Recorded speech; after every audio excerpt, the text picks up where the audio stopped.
Pag-usapan ang hindi pagkakaunawaan.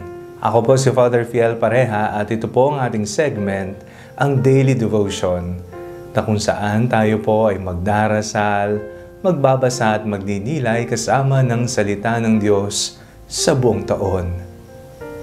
Manalangin tayo. Sa ngalan ng Ama, ng Anak at ng Espiritu Santo. Amen.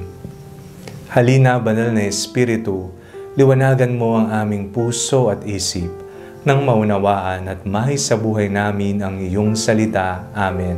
Our Bible passage for today is from the Gospel of St. Matthew chapter 18, verses 15 to 20, and I read it for you. If another member of the church sins against you, go and point out the fault when the two of you are alone. If the member listens to you, you have regained that one. But if you are not listened to, take one or two others along with you, so that every word may be confirmed by the evidence of 2 or 3 witnesses. If the member refuses to listen to them, tell it to the church.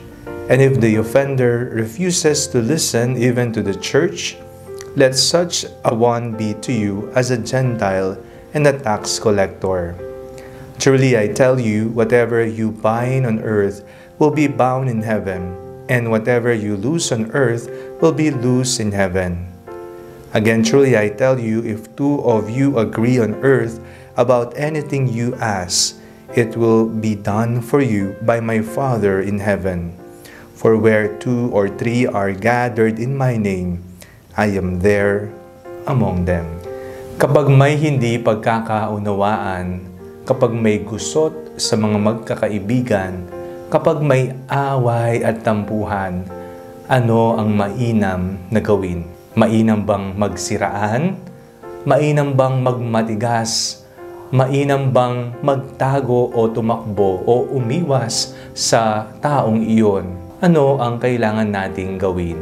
Sa ating pong binasang ebanghelyo sa araw na ito, binibigyan tayo ng isang pamamaraan kung papaanong malulutasan ang anumang uri ng gusot at away. Ito ay sa pamagitan ng pag-usapan ninyo ng mabuti ito. Pag-usapan ng bawat kampo ng mga taong involved sa problema upang magkaunawaan at magkaalaman ng nararamdaman at pinanggagalingan upang ang katotohanan ang siyang magtagumpay.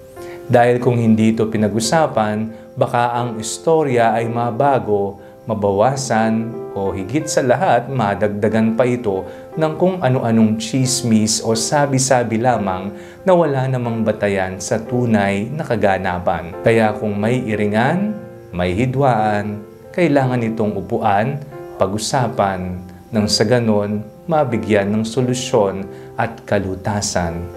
Lagi po nating tatandaan, sa pagpapatawad naroon ang Diyos. Sa pagmamahalan naroon ang Diyos. Sa pagkakaibigan, sa pagkakaunawaan ng bawat kampo, naroon ang Panginoon. Manalangin tayo. Panginoong Jesucristo, patawarin niyo po kami sa tuwing kami po ay nagmamatigas ng loob at hindi nagpapatawad sa aming kapwa. Amen. Sa ngalan ng Ama, ng Anak, at ng Espiritu Santo. Amen. Huwag po ninyong kalimutang i-like ang video ito, mag-comment po kayo and share it with your family and friends.